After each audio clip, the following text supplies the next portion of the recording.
biye tarata ye min bɛ tali kɛ avril kalo ale tile 20 san 2021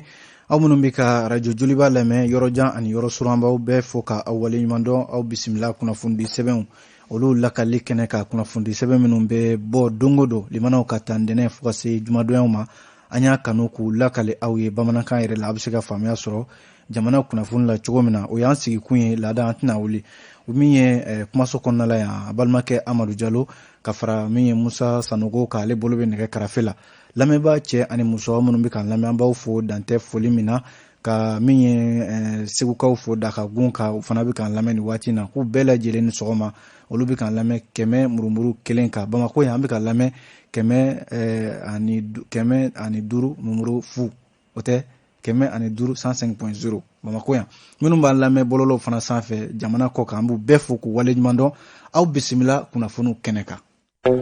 Joliba FM. Limanaw kunnafoni sɛbɛnw na an b'a daminɛ ni faso ka fasiridi sɛbɛn u k'a ma ko lesor.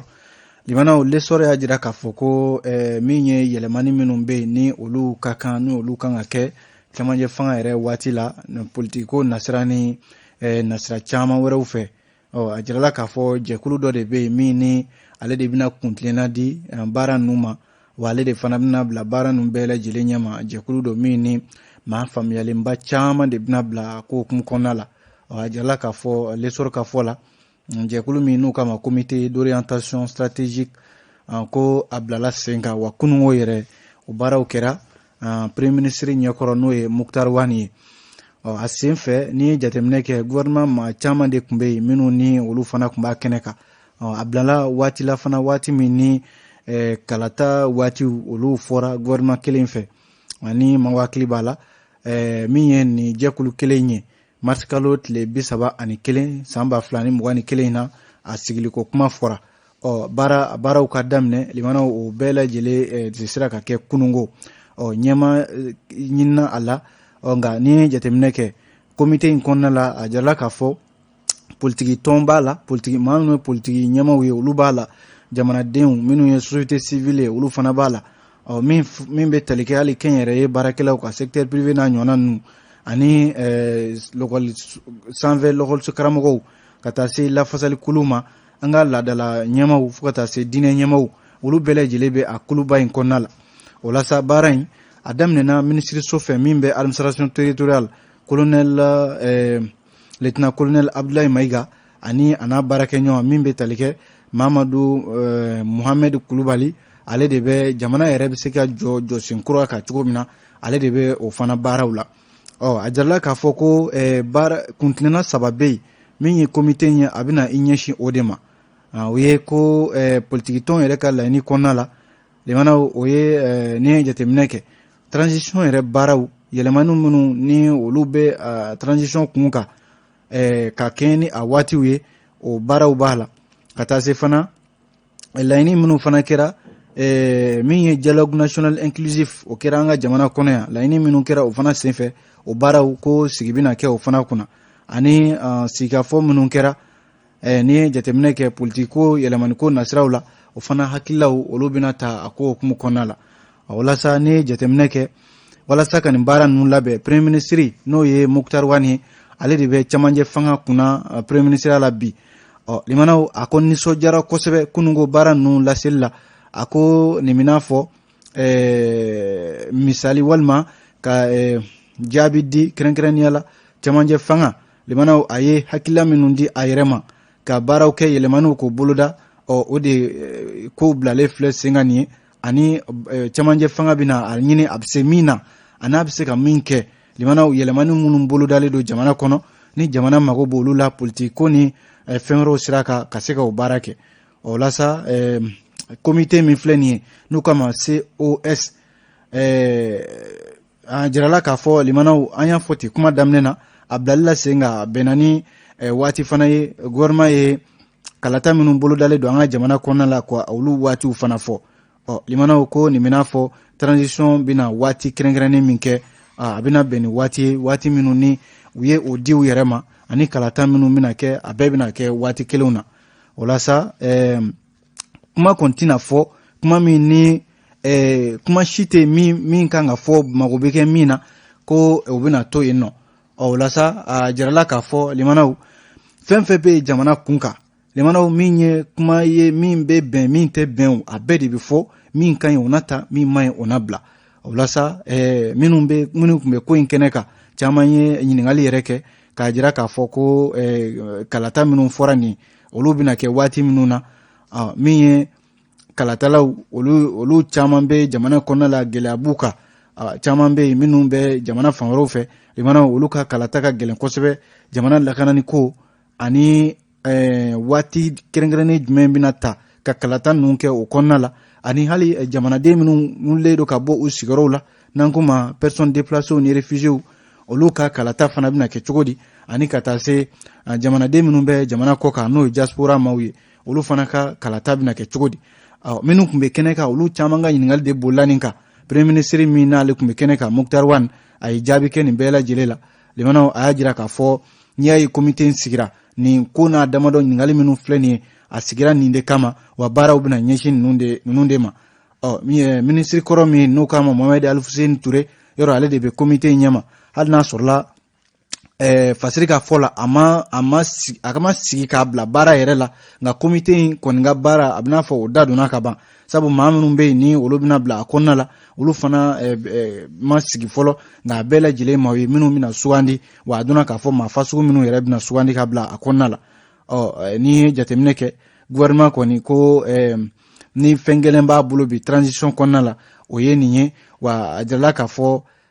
ni ye jateminɛ kɛ maa faamuyalenbaw de don minnu bɛna bila comité in kɔnɔna la minnu bɛna baara in kɛ kɛrɛnkɛrɛnnenya la jamana kɔnɔna la yɛlɛmani minnu ni olu bolo dalen don kunnafoni filɛ nin limanaw an ye nin bɔ l'essor kɔnɔ ale ye l'essor kelen kɔnɔ min bɛ tali kɛ a jirala k'a fɔ min bɛ a fɔ min ma ko affaire de complot contre le gouvernement limanaw ni o de ko bɛnbɛnbɛn min ni a fɔra ko o siga kɛra maa damadɔw la ko olu tun bɛ fɛ ka cɛmancɛ fanga k'a dafiri maa damadɔ limanaw ko a dossier ko foyi ma y'a kɔnɔna la sabu kiiri tigilamaw ye n k'a fɔ kiiri tigilamaw ye jala kelen min bin maa damadɔw kan premier ministre kɔrɔ Dr Boubou Cissé ani min bɛ tali kɛ secrétaire général kɔrɔ min bɛ yen présidence la Ibrahim Boubacar Keita ka waati Sékou Traoré ani maa min bɛ yen n'a bɛ kuma radio la Youssouf Mohamed Bachili ni u k'a ma ko Razbach ani PMI ɲɛmaaba Vital Robert Diop directeur général min bɛ ɲɛma dankan AGFO tɔgɔ la Agibou Tal ani trésor public payeur Mahamadou Kone ani receveur général Bamako district kɔnɔna la Suleiman Kansai ni maa duuru limanaw ninnu kun bilala mandat de dépôt la an ka maa fila bɛ yen olu kuma sɔrɔ i n'a fɔ Dr Boubou Cissé ani maa kelen wɛrɛw o la sa kunungo sigi min kɛra audience min kɛra chambre criminelle fɛ cour suprême la ko cour suprême ye ko in kɔni a fura n'a kɔ ye a tɛgɛ kɔ ye k'a jira k'a fɔ ko fɛn fɛn filɛ nin ye jalaki la ka taga ɲɛsin nin maa damadɔ ninnu ma limanaw ko yɔrɔ procureur tun y'a jira k'a fɔ ka laseli kɛ ko ninnu ma kofɔlen ninnu u ka bila a kun fɔra k'u bɛ bila siɲɛ fɔlɔ la nka procureur ko ayi ko u ka bilali ale tɛ jɛn n'a ye o de kɛra sababu ye u ka kasoladenw dɔ farala a kan fo ka se kunungo yɛrɛ ma o la sa n'i ye jateminɛ kɛ délibéré min kɛra mars kalo tile 2 tɛmɛnen na ni procureur wulila k'a fɔ ko aya ninnu ka bilali ko ale ma jɛn n'a ye yɔrɔ o kɔ chambre d'accusation de tun y'a fɔ k'u ka bila nka kiiri bɛ kiiri sanfɛ limanaw kiirisow olu ka fangaw ka bon ni ɲɔgɔn ye ko in a taara da cour suprême ɲɛkɔrɔ ale kɔni ye a ka fɛla di kunungo n'o de ye k'a fɔ maa damadɔ minnu filɛ ni k'a fɔ sigakɛr'u la k'u bɛ fɛ ka cɛmancɛ fanga senkɔrɔma cɛ walima k'a firi limanaw ko foyi ma ye u nɔ na o la sa ntɛnɛn avril kalo tile 19 o tun y'a dɔgɔ duman ye n'o ye kunungo ye o la sa cour suprême ɲɛmaaba ni o ye Christian Idrissa Diassana ale y'a jira k'a fɔ ni maa kofɔlen minnu ye nin sariyakisɛ min bɛ yen n'o ye o ye article 88 ye min taara septembre kalo tile 23 san 2016 limanaw ko cour suprême ka baaraw yɛrɛ cogoya la laɲini 3 bɛ yen minnu ni o b'a jira k'a fɔ procureur ye laɲini min kɛ ko ninnu ka to kaso la limanaw ko fɛn fɛn dar'u kan kiri ko la limanaw a si tɛ ko sɔni bɛ se ka sigi min kan o de kɛra sababu ye sariya bɛ sariya bin mun kɛra sababu ye cour suprême ale ko ko ninnu u ka bila u ka lafasalibaw i n'a fɔ maître Kasum Tapo ninnu olu caman y'a jira k'a fɔ ko sariya kɔni fɔra tiɲɛ de fɔlen filɛ nin ye cour suprême ye min kɛ nin ye limanaw k'olu kun dan bɛ Mali sariya la wa u kun dan b'a la k'a fɔ ni tiɲɛ in ko an na bangi don dɔ la communiqué min ni Bubu Sise fana y'o kɛ a fana ye sariya tigilamaw fo kosɛbɛ limanaw ka sababu kɛ ko olu kun ye maaw ye jalakun kun tara ka da u kan k'a sɔrɔ ni u m'a min u m'a bɔn maa caman bɛ yen dutigiw kun don ka olu ta k'u bila kaso la k'a kɛ yɛrɛ ɛlɛ ni an bɛ se ko la limanaw ka u ta k'u bila kaso la ko nka ko nkalon mana mɛn limanaw a mana san 100 kɛ tiɲɛ b'a ta a tɛgɛ ma siɲɛ kelen Bubu Sise ko o kuma de fɔlen filɛ nin ye kunnafoni ye nin ye limanaw lesɔr de y'a fɔ Abubakar Traoré aw bonya b'a la.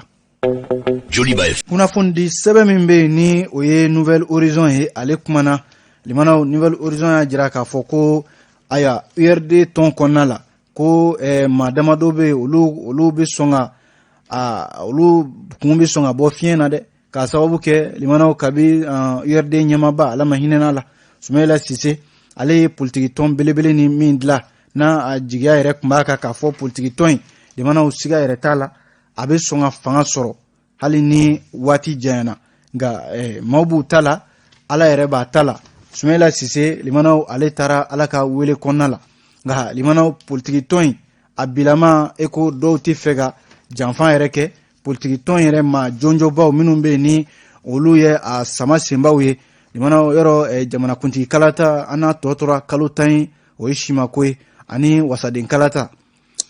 Nouvelle Horizon y'a jira k'a fɔ ni politiki tɔn min filɛ nin ye limanaw ni u ye jɔyɔrɔ u bɛ ka jɔyɔrɔ ɲuman ɲini u yɛrɛ la walasa kulubata san 2022 natɔ in na Union pour la République et la Démocratie ni Sumayila Sise limanaw coronavirus bana kɛra ale sababu ye décembre kalo tile 25 san 2020 a kɔ minnu b'a kɔ bi minnu ni olu kan ka politiki tɔn in yanga minnu kan ka URD limanaw a ka hami ye mun ye ka fanga sɔrɔ nka limanaw ko dɔw bɛ yen nɔ ko wɛrɛ bɛ olu bolo min ni o ye ko dogolenw ye n'u bɛ ka kɛ politiki tɔn in ale kɔ kan dɔɔni a caman bɛ yen u ka fɛlaw bɛ ka dɔn Nouvelle Horizon y'a jira k'a fɔ min ye nin politiki tɔn in ye yɔrɔ u ka dalakan de kun ye politiki tɔn in ko u bɛ politiki baara kɛ nka dɔw bɛ yen limanaw olu bɛ yɛrɛ ko de la wa olu bɛ ka a politiki kɛ URD kan sabu olu ka fɛla tɛ URD a ye san sɔrɔ wa a ma san sɔrɔ limanaw o t'olu ka ko ye sabu maa min kan ka URD sama ka se yɔrɔ la u bɛɛ mago bɛ min na o tɛ yen bi bɛɛ kɔni bɛ k'a lajɛ n'a a bɛ ɲɛ yɔrɔ min na k'i kunda yen kan ɲininkali ye mun ye bi o ye k'a fɔ ko politiki tɔn in limanaw ni Sumayila Sise taara nin cogoya la nin ye politiki tɔn in nin y'a taabolo ye Mali kɔnɔna la wa nin y'a kɔ ye Sumayila Sise min to tiɲɛ ye nin y'a taabolo ye wa o la sa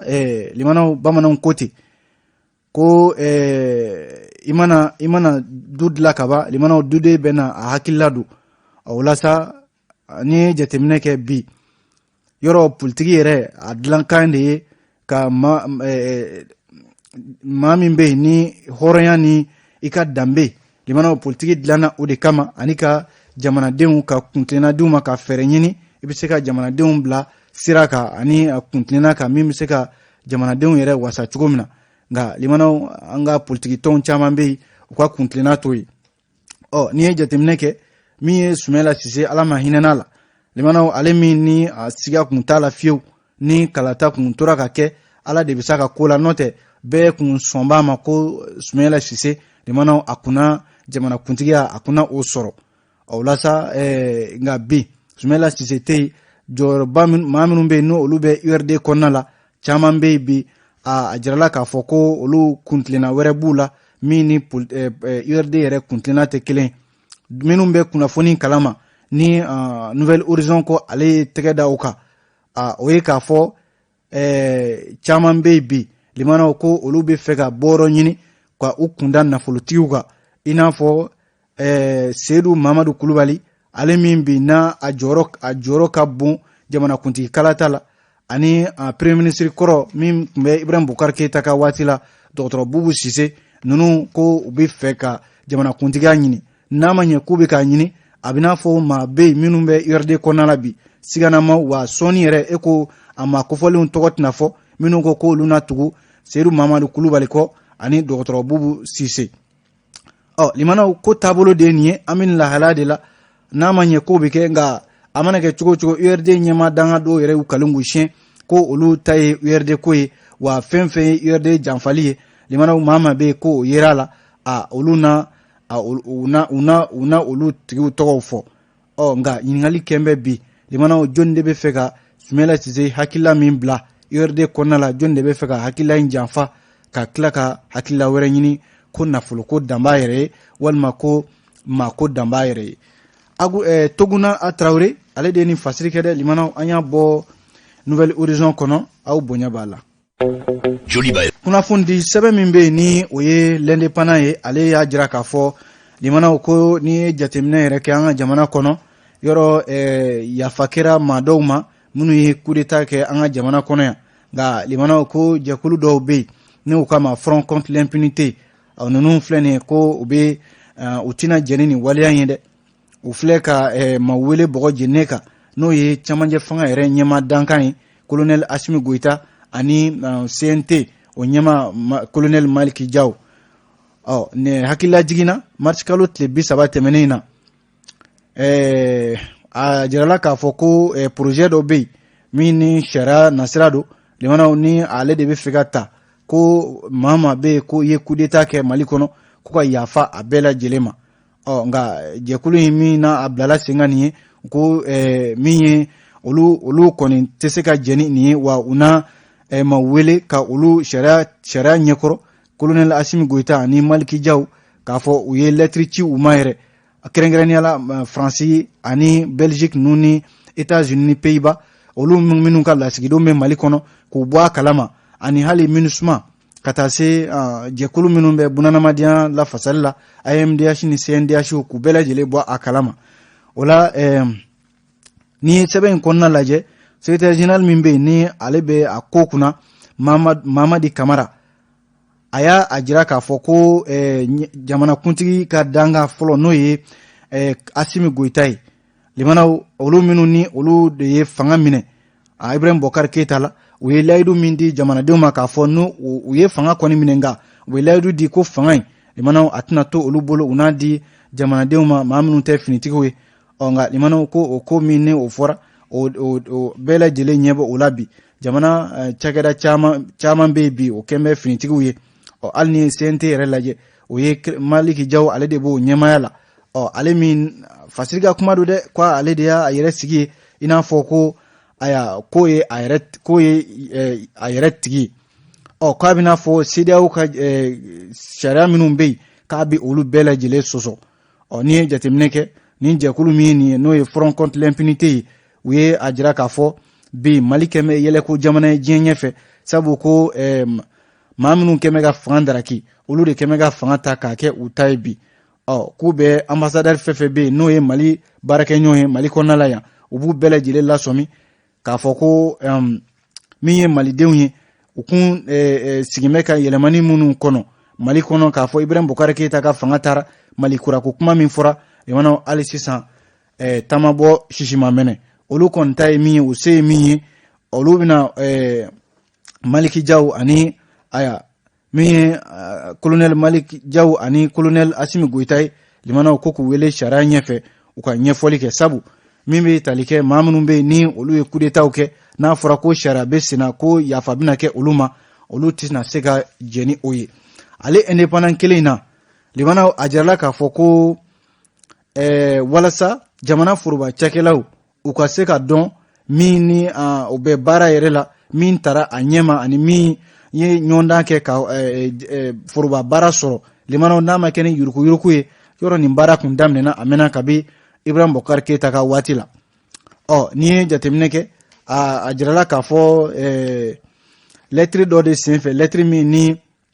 jɛkulu bɛ u k'a ma ko AMLDCF lutte contre la corruption et la délinquance financière olu de filɛ ka bandaw camancɛ fanga ɲɛma ka hakilila jigi ko a ka sɛbɛn bɔ joona sɛbɛn min ni o bɛ jamana foroba cakɛlaw ko fɔ minnu bɛ yen n'a fɔra ko olu tacogo ma ɲɛ walima u ye gafew nambara ka sɔrɔ ka kɛ foroba baarakɛlaw ye hakilila jiginna AMLDCF ni a ɲɛmaya bɛ Musa Usman Ture bolo a ye camancɛ fanga ɲɛma ka hakilila jigin nin ko la i kɛra foroba cakɛla i ka dɔn k'a fɔ karisa de ye nin ye yɔrɔ Ibrahim Bokar Keita ka waati la ale kun ye baara in daminɛ ko baara in kabi san 2014 o kun ye san min n'a tara Ibrahim Bokar Keita fɛ yuruguyurugu kɛlɛli la an ka jamana kɔnɔ baara in a kun daminɛna i kɛra finitigi ye i kɛra finitɛ maa min kana foroba ca la Mali kɔnɔna la yan bɛɛ lajɛlen kun bɛ sɛgɛsɛgɛ karisa e yɛrɛ de ye nin ye i bɛ baara kɛ foroba ca la i nana foroba ca la cogo min na k'a bɛɛ lajɛlen ɲɛfɛ n'a ma kɛ ni yuruguyurugu ye waati dɔ la gafe fɔlɔ dɔ kun bɔra foroba cakɛla maa caman de kun tara minnu bɛ ni olu tara cogoya la limanaw i b'a sɔrɔ u bɛ ka sarafu ta jamana tɔgɔ la nka u tɛ ka u bɛ baara la nka u tara cogo min na limanaw sariya tɛ o de y'a to minisiriso min bɛ baara ani foroba ca kunna ale kun ye baara in daminɛ nka a tilala ka jɔ tuguni o de la jɛkulu min ye nin ye n'o ye AMLCDF ye a ye hakililajigin kɛ ko baara in a jɔra kabi octobre kalo tile 20 san 2015 maa minnu bɛ yen ni olu tɔgɔ fɔra a bɛ taa foroba cakɛla maa 10 ani 3 ɲɔgɔnna de la ni ye jateminɛ kɛ nin bɛɛ lajɛlen maaw ye minnu ni olu bɛ baara la u bɛ ka sarafuw ta lemanaw k'a sɔrɔ dun u bolo bɛ foroba ca la nka u tacogo a bɛɛ lajɛlen kɛra yuruguyurugu de AMLDCF k'u bɛ bandaw hakilila jigi a ka maa minnu n'u tɔgɔ fɔra u tɔgɔ ka fɔ sariya ka ta u kama min bɛ kɛ u ka kɛ walima n'a ko yɛrɛ jɔra u ka segin a ko ka tuguni ka foroba cakɛlaw k'u lajɛ k'u tɔgɔw dɔn min b'a la ani min t'a la Dawuda Sangare ale ka fasiri don limanaw an ye nin bɔ l'indépendant kɔnɔ aw bonya b'a la kunnafoni sɛbɛn min bɛ yen ni o ye l'indicateur de renouveau ye an bɛ kunnafoni kuncɛ n'ale yɛrɛ teliyara limanaw a jirala k'a fɔ ko min ye jamanakuntigi kalata min bolodalen don san 2022 natɔ in na indicateur ko Yamusa Kamara bɛ n'a fɔ maa min na a bɛ fɛ ka Sumelo Bube Mayiga limanaw ka sira da a ɲɛ sabu ko a ye gafe bɔ kɔsa in na gafe min n'a bɛ tile damadɔ bɔ a kuma bɛ ka fɔ réseaux sociaux kan bɛɛ lajɛlen bɛ k'i ta fɔ a la a jala k'a fɔ fɛlɛfɛlɛ 324 n'o ye page ye gafe min n'a bɔra u k'a ma présumé coupable ma part de vérité Yamusa Kamara ale ye nin gafe ba in bɔ bɛɛ lajɛlen bɛ ka giri nin gafe in ka bi gafe min na a feerela 2,000 ni kɔ limanaw a dɛsɛlen yɛrɛ don jamana kɔnɔ k'a sababu kɛ ko Sumelo Bube Mayiga tɔgɔ fɔlen don a la sabu ko a ye min ye janfan ta ka ɲɛsin ale Yamusa Kamara ma a ye kuma in fɔ ka b'a fɔra limanaw min ye gafe in ye maa caman girinna a kan Yamusa Kamara ka kuma la a ko ni ye jateminɛ kɛ beroriji maa 21 minnu ni olu fara n'a fɔra k'ale tɔgɔ yira o la limanaw k'a sɔrɔ dun janfan don a yɛrɛ ka fɔ la dɛ k'a waati premier ministre tun bɛ Sumelo Bube Mayiga bolo ko o ye fɛn o fɛn bɛ yen k'o bɛ se ka ale tɔgɔ don o ko la limanaw ko a y'o baara de kɛ ale dun a waati se kun t'ale ale kɔni tun bɛ jamanakuntigi kɛrɛfɛ a tun bɛ jamanakuntigi ladi ale yɛrɛ ka kumaw kun minɛnen don kosɛbɛ jamanakuntigi fɛ o waati Ibrahim Bokar Keita nka a nana ye k'a fɔ fɔɲɔgɔnw nana don ani Sumelo Bube Mayiga ni ɲɔgɔn cɛ min kɛra sababu ye hali maa minnu bɛ yen ni beroriji maa 21 minnu fara minnu bɛ yen ni olu tɔgɔ yɛrɛ kun kan ka fɔ k'a fɔ aya ni sɔrɔdasiw bɛ bɔ minnu bɛ yen n'u tɔgɔw bɛ di maa minnu b'u tɔgɔw di olu tɔgɔ yɛrɛ ma fɔ nka ale min yɛrɛ da t'a la a kuma ma fɔ a ɲɛna ale de tɔgɔ nana don ko in na fo ka na jalaki ta ka ɲɛsin a ma k'ale ye maa fala ye Yamusa Kamara ko nin ko min bɛ sen na a ye gafe min bɔ ka ko caman fɔ a kɔnɔna la nka a la i b'a sɔrɔ